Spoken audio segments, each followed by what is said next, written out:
BDR কমিশনের report গতকাল প্রধান উপদেষ্টা ডক্টর মোহাম্মদ ইউনূসের কাছে জমা দেওয়া হয়েছে। এই রিপোর্টটি একটি ঐতিহাসিক রিপোর্ট আমি বলবো, কারণ ধরেন দীর্ঘদিন পরে ২০০৯ সালের পরে এই ঘটনাকে ধামাচাপা দেওয়ার জন্য বিভিন্ন রকম চেষ্টা করা হয়েছে, বিভিন্ন রকমের তৎপরতা আমরা দেখেছি। বিশেষত হাসিনা বাহিনী, হাসিনার নেতৃত্বে, হাসিনার নির্দেশে যে হত্যাকাণ্ড, সেই হত্যাকাণ্ডের পরে এত বছর ধরে বিষয়গুলো অনাবিষ্কৃত ছিল। বলা চলে ২০২০-২১ সালের পরে আমার চ্যানেল থেকে আমি কিছু কিছু কাজ শুরু করেছিলাম, যে কারণ যেহেতু বিডিআরের এই ঘটনাটার সময় বা পরপরই আমি পিলখানার অনেক কিছুর নিয়ে রিপোর্ট করেছি, নিজে সরাসরি ভেতরে ঢুকেছিলাম। তো সব মিলিয়ে ধরেন এই বিষয়টার সাথে আমি এক ধরনের আবেগের একটা সম্পর্ক আমার হয়ে গিয়েছিল, কারণ আমাদের সেনা কর্মকর্তাদের যে প্রক্রিয়ায় হত্যা করা হয়েছে, যেভাবে ষড়যন্ত্রের মাধ্যমে হত্যা করা হয়েছে, সেটি কোনোভাবেই আমার কাছে আমি মেনে নিতে পারিনি। তো যাই হোক, এটা নিয়ে অনেক অনেক কাজ হয়েছে এবং আমার এই চ্যানেলে আপনারা আলাদা একটা প্লেলিস্ট পাবেন বিডিআর হত্যাকাণ্ড নিয়ে। এখানে অনেক গুরুত্বপূর্ণ মানুষ, অনেক ঘটনার সাক্ষী, অনেক বিশ্লেষণ এখানে আছে।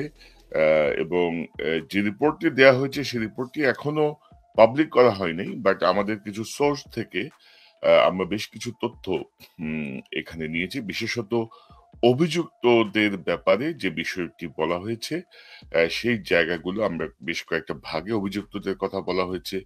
বর্তমান যে স্বরাষ্ট্র উপদেষ্টা জেনারেল জাহাঙ্গীরকে অভিযুক্ত করা হয়েছে, তো আমরা সেই জায়গাটা থেকে কিছু জিনিস আপনাদেরকে একটু দেখাবো, আহ, উম, বিবরণটা পড়ে শোনাবো এবং আমার সঙ্গে এক পর্যায়ে একজন অতিথি যোগ দেবেন, মেজর সুমন আহমেদ, এই বিষয়টি নিয়ে একটু আলোচনা করার জন্য। তো দর্শক, যে রিপোর্টটি দেয়া হয়েছে কমিশনের সাথে যুক্ত একজন আমাকে বলছিলেন যে এই রিপোর্টটিকে তারা গোপনীয় রিপোর্ট হিসেবে তারা চিহ্নিত করতে চাননি। এই রিপোর্টটি তারা পাবলিক রিপোর্ট হিসেবেই ডক্টর মোহাম্মদ ইউনূসের কাছে জমা দিয়েছেন এবং তারা বলেছেন যে এই রিপোর্টটি প্রত্যেকেরই জানা উচিত, প্রত্যেকেরই দেখা উচিত, প্রত্যেকেরই পড়া উচিত, বোঝা উচিত। এটি কোনো গোপনীয় রিপোর্ট নয়।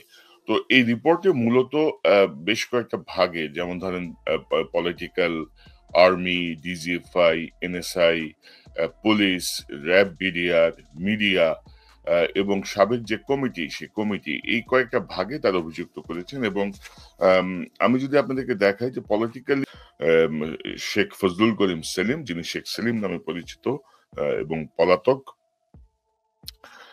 ১৩ ফেব্রুয়ারি ২০০৯ তারিখে শেখ সেলিমের সাথে মিটিং শুরু করে বিডিআর এর একটি গ্রুপ, তাদের বিভিন্ন দাবি দাওয়া নিয়ে। তিনি বলেন যে প্রধানমন্ত্রীর সঙ্গে তিনি এই বিষয়টি নিয়ে আলোচনা করবেন এবং সেই মিটিং এ শেখ সেলিম বিডিআর এর অফিসারদেরকে জিম্মি করে বিডিআর সদস্যদেরকে পরামর্শ দেন, জিম্মি করার পরামর্শ দেন, বলেন যে তোমরা যদি জিম্মি করো তাহলে আমরা এ ব্যাপারে প্রধানমন্ত্রীর সঙ্গে কথা বলে আমরা এই বিষয়টি নিয়ে একটি সিদ্ধান্ত নিব তোমাদের পক্ষে। তাকে ষড়যন্ত্রকারী, হত্যার সবুজ সংকেত প্রদান, সত্য গোপন করা, ইন্ধনদাতা, কর্তৃপক্ষের কাছে বিদ্রোহের তথ্য গোপন এবং হত্যাকারীদের সাধারণ ক্ষমা ঘোষণা করা, এই বিষয়গুলোর অভিযোগ আনা হয়েছে, যা বিডিআর হত্যাকাণ্ডের প্রায় মাসখানেক আগে পৌঁছে দেওয়া হয়েছিল। এবং সে সময় বলা হয়েছিল যে সোহেল তাজ নিজে বিডিআর এর ইউনিফর্ম পরে বিডিআর সপ্তাহের অনুষ্ঠানে আসবেন এবং স্বরাষ্ট্র মন্ত্রণালয়ের কর্মকর্তারা আসবেন। তো বিডিআর এর সেই ৯ থান কাপড়ের কি ব্যবহার হয়েছে আমরা পরবর্তী সময় নিশ্চয়ই আমরা বুঝতে পেরেছি যে এই ইউনিফর্মের কাপড় দিয়ে কাদেরকে পোশাক বানিয়ে দেওয়া হয়েছে। মেজর জেনারেল তারেক আহমেদ সিদ্দিকী, আপনারা জানেন যে শেখ হাসিনার নিরাপত্তা উপদেষ্টা এবং চরম বদমাইশ একটা লোক, চরম খুনি একটা লোক। মানে সেনাবাহিনীকে ধ্বংস করার পেছনে এই বদমাইশটা হচ্ছে মূল একটা, কি বলবো, একটা হাতিয়ার ছিল হাসিনার। এবং হাসিনার বাপের হত্যার প্রতিশোধ নিতে যে সেনাবাহিনীকে পদে পদে শেখ হাসিনা যেভাবে অপদস্থ করেছেন, যেভাবে ধ্বংস করার চেষ্টা করেছেন তার মূল হাতিয়ারি তারেক আহমেদ সিদ্দিকী। এবং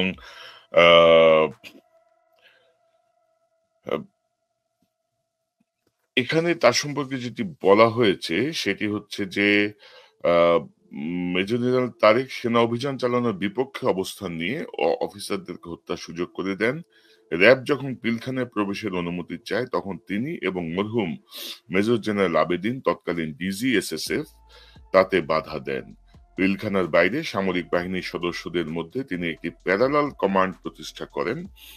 পিলখানার হত্যাযজ্ঞ প্রতিরোধ করার চেয়ে প্রধানমন্ত্রীর বাসভবন যমুনায় নিরাপত্তা রক্ষা ও তার কাছে অধিক গুরুত্বপূর্ণ ছিল।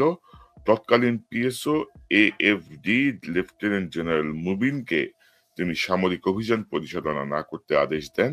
একাধিকবার টেলিফোনে নবম ডিভিশনের জিওসি মেজর জেনারেল আসহাবকে নির্দেশ দেন কোনোভাবেই যেন তার ডিভিশন থেকে ট্যাঙ্ক যেন ঢাকায় না আসতে পারে। একাধিকবার 46 brigadier commander brigadier general Abdul Hakim আজিজকে সেনা অভিযান পরিচালনা না করার নির্দেশ দেন। মেজর ওয়াকার, তৎকালীন মেজর বর্তমান সেনাপ্রধান, পিলখানার গেটের কাছাকাছি চলে আসার পর তিনি তাকে ভেতরে প্রবেশ করতে নিষেধ করেন। তার নির্দেশে সেনাবাহিনী পিলখানার গেটের কাছে তাদের অবস্থান পরিত্যাগ করে পেছনে চলে আসে। সাধারণ ক্ষমায় তার সম্মতি ছিল। সেনাবাহিনীর একজন সাবেক কর্মকর্তা হয়েও সেনা অফিসারদের হত্যা প্রতিরোধ করতে তার কোনো পরামর্শ বা উৎসাহ বা অনুরোধ ছিল না। এবং এই কারণে তারেক আহমেদ সিদ্দিকীকে অভিযুক্ত করা হয়েছে এবং তার বিরুদ্ধে এই যে হত্যা এবং ষড়যন্ত্র, তদন্ত প্রক্রিয়া অবৈধ হস্তক্ষেপ, সরকার বিভিন্ন সময় যে দুটি তদন্ত কমিটি করেছে সেই জায়গাগুলো হস্তক্ষেপের অভিযোগ আনা হয়েছে। শাহিন সিদ্দিক, তারেক সিদ্দিকের ওয়াইফ, সেও তদন্ত কাজে বাধা দিয়েছে, শহীদ পরিবারদেরকে হুমকি দিয়েছে এবং তার মতো করে সে যে বিবরণ দিয়েছে সে বিবরণ বলতে অনেককে বাধ্য করা হয়েছে। লেফটেন্যান্ট কর্নেল ফারুক খান আওয়ামী লীগের মন্ত্রী ছিল, সাবেক সেনা কর্মকর্তা, সেও কিন্তু সেনা কর্মকর্তাদের এই হত্যাকে ভিন্ন খাতে প্রবাহের চেষ্টা করেছে। তদন্ত প্রক্রিয়ায় তারা অবৈধ হস্তক্ষেপ করেছে। মতিয়া চৌধুরী ইতিমধ্যে ইন্তেকাল করেছেন। মতিয়া চৌধুরীও খুব প্রভাবশালী ছিলেন হাসিনার কাছে। সামরিক অভিযান পরিচালনার প্রতিবন্ধকতার সৃষ্টি, ঘটনাকে ভিন্ন খাতে প্রবাহিত করার চেষ্টা। মেহের আফরোজ চুমকি সামরিক অভিযান এই সাবেক এমপি এবং অবৈধ ক্ষমার প্রেক্ষাপটে তৈরি করেছিল এই অভিযোগ। তোরাবালী আওয়ামী লীগ নেতা স্থানীয়, তোরাবালী ষড়যন্ত্র, বিদ্রোহী ও হত্যাকারীদের সাথে সমন্বয় এবং ষড়যন্ত্র বাস্তবায়নের সহায়তা, এই অভিযোগ। তোরাবালীর পুত্র লেদার লিটনকে কমিশন বলছে ওই যে হত্যাকারীদের সঙ্গে সহায়তা, বিদ্রোহী ও হত্যাকারীদের সমর্থনে মিছিল নিয়ে পিলখানায় প্রবেশ করে হত্যাকারীদের পালিয়ে যেতে সুযোগ করে দেয়া, তদন্ত কাজে সহায়তা না করা। মেজর অবসরপ্রাপ্ত আব্দুল হাফিজ 26 লং কোর্সের এই কর্মকর্তা, সে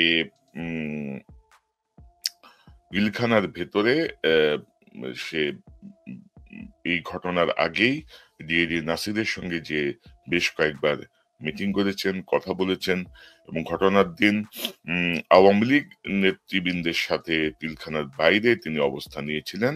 অস্ত্র সমর্পণ নাটক, পিলখানায় যোগাযোগের নামে বিদ্রোহী ও হত্যাকারীদের সাথে সমন্বয়ে গুরুত্বপূর্ণ ভূমিকা পালন করেছেন। আপনি আওয়ামী লীগ করেন, আপনার নেত্রী বলছে আমি তো শূন্য, আমি কিছুই করি নাই আমার জন্য, আমার কোনো সম্পদ নাই। যেই মহিলা, যেই মাগি এই কথা বলছে, তাকিয়ে দেখেন সে কি অগ্রণী ব্যাংকে আর তার ব্যাংকের ভল্টে সে 16 যেই সুটকেস ডলার এবং গোল্ড এবং ডায়মন্ড নিছে, তার বাইরে ব্যাংকের ভোল্টে 832 ভরি স্বর্ণ, 832 ভরি স্বর্ণ পেয়েছে। সেনা বলছে সে রিক্ত। যারা যারা বলছে যে সবাই দুর্নীতিবাজ, হাসিনা দুর্নীতি করে না, সবাই মিথ্যা কথা বলে, হাসিনা মিথ্যা বলে না, আপনাদের বিবেক কোথায় রে ভাই?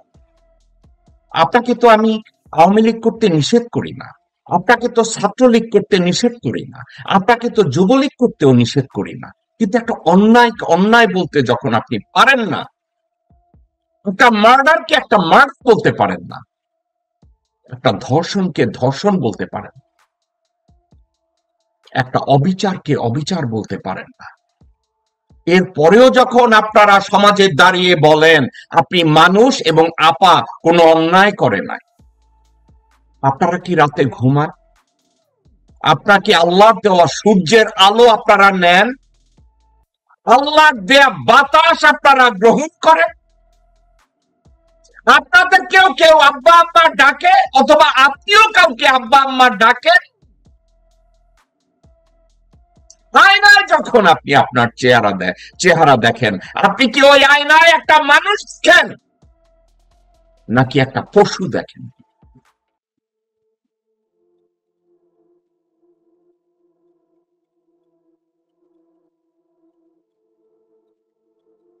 আমরা দেশের কোন পার্টকে বলবো যে আমার দেশ মাতা বাংলাদেশের অঙ্গ প্রত্যঙ্গের এইখানে ক্যান্সার ঢুকে নাই? আমরা কোন পার্টের কথা বলবো? হাতে, পায়ে, বুকে, মাথায় ক্যান্সার কোথায় ঢুকে নাই? ওই ক্যান্সার কে জানেন? আপনি। ওই ক্যান্সার কে জানেন? আমি। ওই ক্যান্সারের নাম কি? আপনি আওয়ামী লীগ, আপনার পাশে যে আছে ভাই বিএনপি, আপনার পাশে আরেক ভাই আছে জামাত, আপনার পাশে আরেক ভাই আছে কমিউনিস্ট।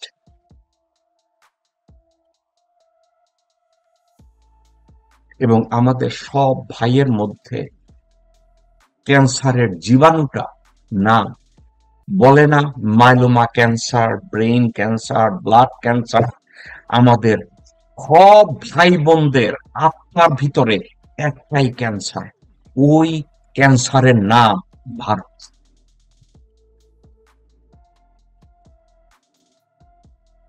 আমরা যে ক্যান্সারে আক্রান্ত, বিএনপি নাম নিয়ে, আওয়ামী লীগ নাম নিয়ে, জামাত নাম নিয়ে, কমিউনিস্ট নাম দিয়ে, গণ অধিকার পরিষদ নাম নিয়ে, আমাদের সবার একটাই ক্যান্সার, এবং ওই ক্যান্সারের নাম ভারত।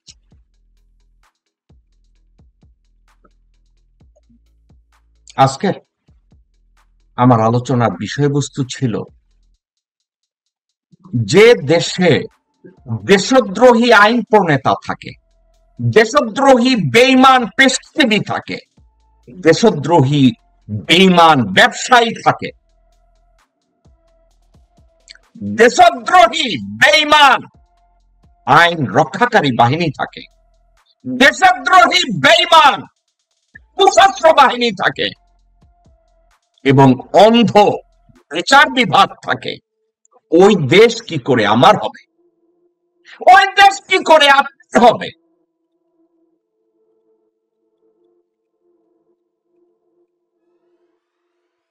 আমি দেখি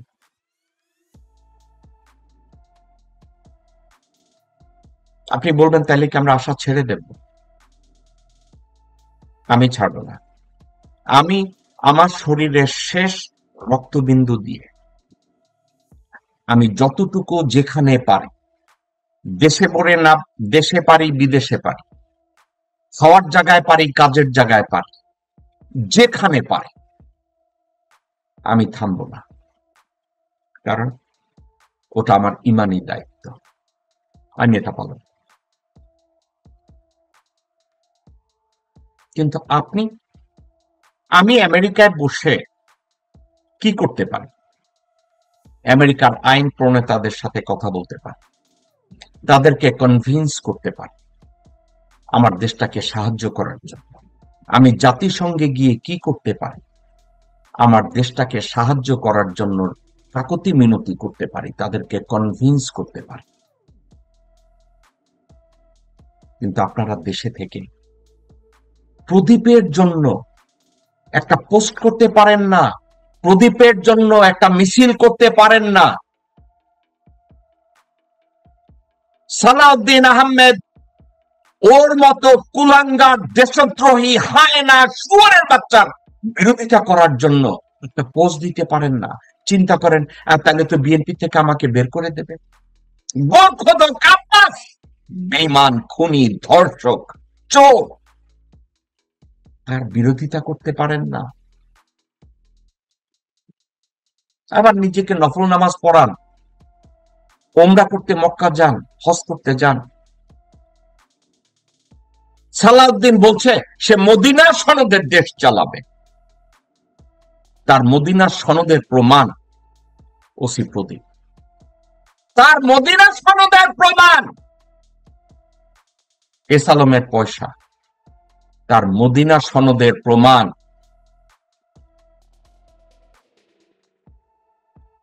সে ভারতের বিরুদ্ধে কোনো কথা বলবে না।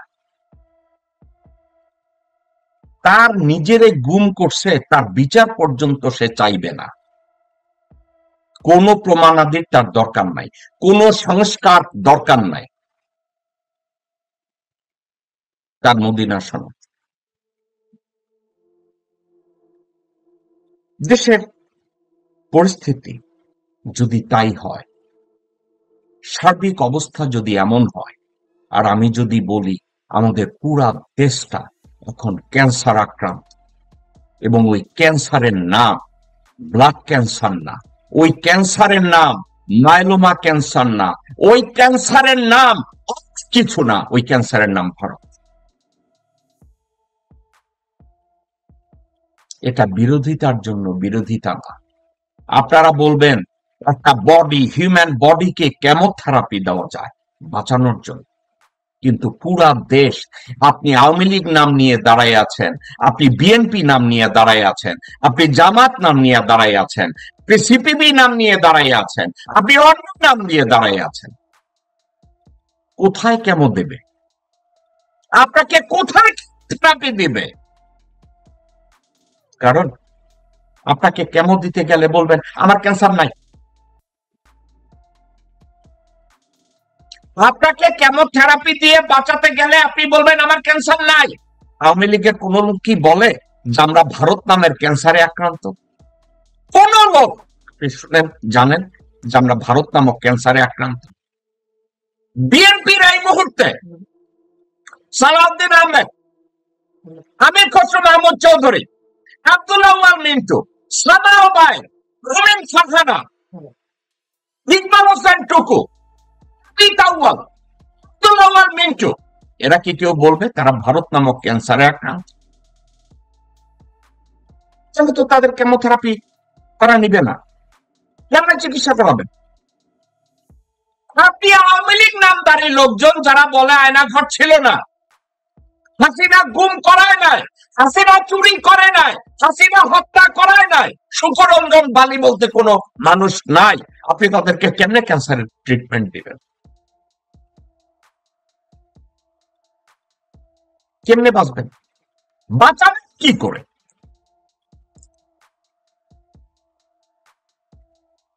কি করে আপনি তাদেরকে বাঁচাবেন?